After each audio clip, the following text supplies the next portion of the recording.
नमस्कार, आप देख रहे हैं बहस बिहार की और आपके साथ मैं हूं विवेक। अग्निपथ को लेकर हंगामा शांत नहीं हो रहा। एक हंगामा हमने देखा है 17, 18, 19 तारीख को, और एक हंगामा हम देख रहे हैं विधानसभा के ठीक बाहर। जो कुछ भी हो रहा है, क्यों हो रहा है, इस बारे में वो बेहतर बता पाएंगे जो इसके सूत्रधार हैं, लेकिन समझना उन्हें भी होगा जो अग्निपथ पर हंगामा कर रहे हैं। हम एक रिपोर्ट की तरफ आगे बढ़ें उससे पहले हम आपको एक वॉक थ्रू दिखाना चाहेंगे। माननीयों को इस अग्निपथ के बारे में क्या मालूम है भी कि नहीं है, या फिर हवा में किसी ने पोस्टर लिख दिया और छाती से चिपका कर राजधानी में घूम रहे हैं। देखिए, विधायक जी विरोध प्रदर्शन कर रहे हैं लगातार। अभी जो केंद्र सरकार ने, मोदी सरकार ने अग्निपथ योजना के नाम से सेना में बहाली के लिए वो योजना लाई है 4 बरस के लिए। 4 बरस के बाद नौजवान क्या करेंगे? भारी पैमाने में बेरोजगार होंगे। अग्निपथ में क्या है? 2 बातें मुझे बताइए आप, क्या है? ये 1.5 लाख की योजना है। उसके बाद इनको रिटायर कर दिया जाएगा और रिटायर के बाद सरकार करेगी छूट। किसी भी दूसरे में सेना में बहाली में जाएंगे, असम राइफल्स में जाएंगे तो 10% छूट देगी। अब वो दबाव में 50% कर रही है, लेकिन वो तो बेरोजगार हो जाएंगे। आगे नौकरी नहीं मिलेगी, नहीं कोई संभावना देख रहे हैं? व्यापक बेरोजगारी है, क्या नौकरी मिल रहा है?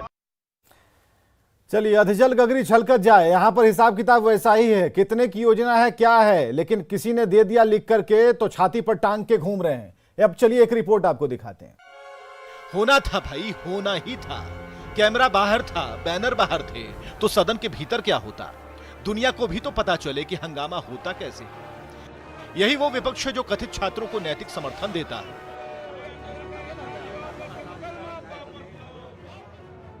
यही विपक्ष हिंसा पर चुप हो बैठता है। यही विपक्ष समझने को तैयार नहीं होता। सदन के बाहर प्रदर्शनकारियों की पैरवी क्यों हो रही है? जो गिरफ्तार किए गए हैं वो भी सबूतों के आधार पर उनकी तीमारदारी क्यों हो रही है?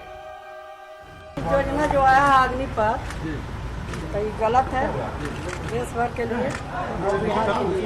क्या कर रहे हैं इस पर अग्निपथ आपस हम जानते हैं कि आपस नहीं लेंगे। अभी जो लड़का बिहार के है, चाहे देश के है, तैयार हुआ है, उसको आपस ले। किसकी मजाल जो जीप खींच ले? सही कह रही हैं राबड़ी देवी जी। छात्रों की आड़ में हुड़दंग और देश जलाने वाले लोगों को सपोर्ट किस बात का? काहे का मरहम जी? सिर्फ इसलिए कि विरोध करना है, भावनाओं को अपने पक्ष में करना है।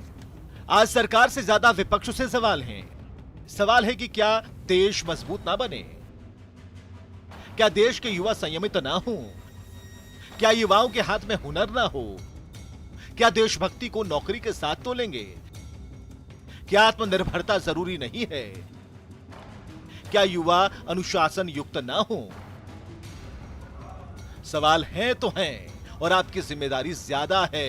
सवाल पूछने से ज्यादा जवाब और निदान दोनों को लेकर कहावत भी है, समझदार के लिए इशारा काफी है। Bureau report, news 18। चलिए, समझदार के लिए इशारा काफी है। हमारे साथ चलिए पैनल से परिचय कराएंगे अभिषेक झा, प्रवक्ता जेडीयू से, असिता तिवारी जी, प्रवक्ता कांग्रेस से, चितरंजन गगन, प्रवक्ता आरजेडी से, प्रेमरंजन पटेल, प्रवक्ता बीजेपी से। प्रेमरंजन पटेल जी, आज सदन में जो कुछ भी हुआ, जिस तरीके से भी हुआ, वेल में जो हंगामा हुआ, बाहर जो हुआ, पोस्टरबाजी हुई, इसके बाद जब हमारे सहयोगी अमित कुमार ने एक एक कर पूछना शुरू किया तो जवाब हमें माकूल नहीं मिला। इसका मतलब ये स्पष्ट हो गया कि अग्निपथ योजना को लेकर के जो बातें खुलकर, जो 10 बिंदु थे, वो भी समझ में नहीं आ रही थी। लेकिन हाँ, विरोध करना है तो विरोध करेंगे। हम जरा शुरू करते हैं, सीधे हम आते हैं जरा बीजेपी के। पहले हम असिता तिवारी जी के पास आएंगे। असिता तिवारी जी, हमें जरा बताइए कि क्या अग्निपथ सही में समझ में नहीं आया, या फिर अभी लंबी राजनीति करनी, इस वजह से हम न समझेंगे न समझने देंगे, ऐसा कुछ चल रहा है? क्या हो क्या रहा है? ऐसा है विवेक जी, कि समझदारी लोग होंगे जो थोड़ा बहुत समझदार तो होंगे और थोड़ा बहुत समझ रहे होंगे। समझदारी का सारा समंदर सिर्फ सत्ता पक्ष पी के बैठ गया है, तब तो पूरा देश इसीलिए सर आपको बुलाया हमने, बुद्ध मान लिया जाए। इसीलिए आपको बुलाया। अब मेरी बात सुनिए। हाँ। यार सुनिए विवेक जी, देश में राष्ट्रीय संपत्ति के साथ इस तरह का कांड कब से शुरू हुआ? आजाद भारत में ये शुरू हुआ 1974 में। उसके पहले का कोई, आप उसके पहले की कोई घटना बताइए जिसमें ट्रेनें फूंकी गई हो, सरकारी संपत्ति फूंकी गई हो? नहीं फूंकी गई। आज़ादी के बाद पहली बार ये सब शुरू हुआ 1974 में, जब जेपी मूवमेंट हुआ। तो क्या इतिहास जयप्रकाश नारायण को खलनायक बताता है? क्या इतिहास जॉर्ज फर्नांडिस को खलनायक बताता है? नहीं बताता है। क्योंकि इतिहास ने जब बाद में तोला तो इतिहास को लगा कि नहीं, उस समय जो हुआ वो सामयिक घटना, एक प्रतिक्रिया थी, और उसके बाद देश की राजनीति में बदलाव आया। इसलिए आज जो हो रहा है, इन बच्चों को अपराधी मत बनाइए, इन छात्रों को अपराधी मत बनाइए। इनके साथ कोई राजनीतिक दल नहीं खड़ा है, किसी पार्टी ने नहीं कहा था ट्रेन फूंक दो, और कोई पार्टी इस बात का समर्थन नहीं करेगी। भारतीय जनता पार्टी के एक विधायक ने भी कुछ दिन पहले कहा कि उन्होंने कई किलोमीटर ट्रेन की पटरियां उखाड़ दी थी नित्यानंद राय जी के कहने पर। हम उनको खलनायक नहीं बना रहे हैं, हम नहीं बना रहे हैं। एक जन आंदोलन होता है, मूवमेंट होता है। जब इन अभ्यर्थियों ने देखा कि इनके पूरे भविष्य को आग लगा दी गई, इनके पूरे सपने को आग लगा दी गई। 4 साल से तो बेचारे दौड़ रहे थे, और 4 साल से दौड़ के मिला क्या? 4 साल की नौकरी। तो इनके सामने अंधेरा आ गया, इनको ठीक से कन्विंस करने वाला कोई नहीं था, इनको ठीक से समझाने वाला कोई नहीं था। ये अचानक सड़कों पर उतर आए। भाई ये हमारे छात्र हैं, ये अपराधी नहीं है, तो ये दंगाई नहीं है, क्रिमिनल नहीं है, आतंकवादी नहीं है। समर्थन जो बंद को दिया गया था, ये हमारे छात्र हैं। जिस तरह जेपी ने ट्रेनें फुकवाई, जिस तरह से जॉर्ज फर्नांडिस ने ट्रेनें फुकवाई, और वो छात्र खलनायक नहीं माने गए, मैं कह रहा हूं ये भी हमारे छात्र हैं। ये खलनायक नहीं है, आपने इनकी जिंदगी में आग लगा दी है। राष्ट्रीय संपत्ति ये छात्र नहीं है क्या? इस देश का नौजवान हमारा राष्ट्रीय धन नहीं है क्या? उनका भविष्य हमारे राष्ट्र के लिए मायने नहीं रखता है क्या? क्या उनसे ज्यादा महत्वपूर्ण ट्रेनें हैं? उनकी जिंदगी से ज्यादा महत्वपूर्ण ट्रेनें हैं? हम इस एंगल से क्यों नहीं सोच पा रहे हैं? हम क्यों अपने बच्चों को ही खलनायक बना देते हैं? आइए प्रेम रंजन पटेल जी। विवेक जी, हाँ। बहुत ही दुर्भाग्यपूर्ण स्थिति है। जिस प्रकार से सदन में आपने दिखाया कि लोग हंगामा कर रहे हैं, और हंगामा करने वाले को भी जानकारी नहीं है इस अग्निपथ योजना के बारे में, कि कौन से लोग और क्या क्या इसका उद्देश्य है, और क्या इसके लाभ होंगे, फायदे होंगे।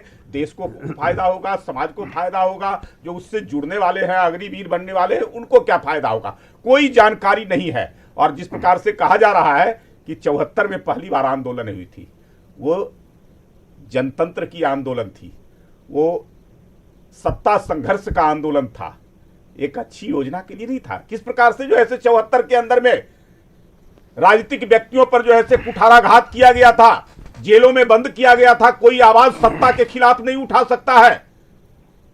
ये जो उठा रहा है उससे आईडी के छापे पड़ रहे हैं। तो शांत रहिए। और आज अगर जो है से कुछ देश को के भविष्य को चिंता में रख कर करके, आगे आने वाले भविष्य को देख कर करके, और खास कर करके देश के नौजवानों के भविष्य को उस देश से जोड़ कर करके अगर योजना बनाया गया, तो इसको प्रभोग करने का काम और असामाजिक तत्वों के माध्यम से विपक्ष के लोग सड़कों पर उतर करके सरकारी संपत्तियों का नुकसान पहुंचाने का विवेक काम किया जी, गया। और छात्रों को, नौजवानों को, हमारे देश के युवाओं को बदनाम करने का काम किया गया। विवेक जी, कोई छात्र नौजवान इस प्रकार का नहीं थे, कोई पढ़ने वाला व्यक्ति नहीं था। सुनिए, वो केवल जो है थे असामाजिक तत्व थे। विवेक और जी, विपक्ष के लोग उनको हवा देने का काम कर रहे थे। विपक्ष के लोग सेना के, सरकार को बदनाम करने के लिए, सेना के जानकार, अस्थिर करने आप के लिए, समझना चाहेंगे आसिफ तिवारी जी, आज अग्निपथ योजना के बारे में समझना चाहेंगे? नहीं मिल रहा था सरकार के खिलाफ। ठीक है, तो समझाइए, समझना चाहेंगे। ठीक है ना? ये क्या समझा रहे हैं? सरकार ये अनर्गल प्रलाप कर रहे हैं। पटेल जी समझाइए जो जानना चाह रहे हैं। सरकार तथ्य रखे ना, नहीं, ये क्या समझा पाएंगे?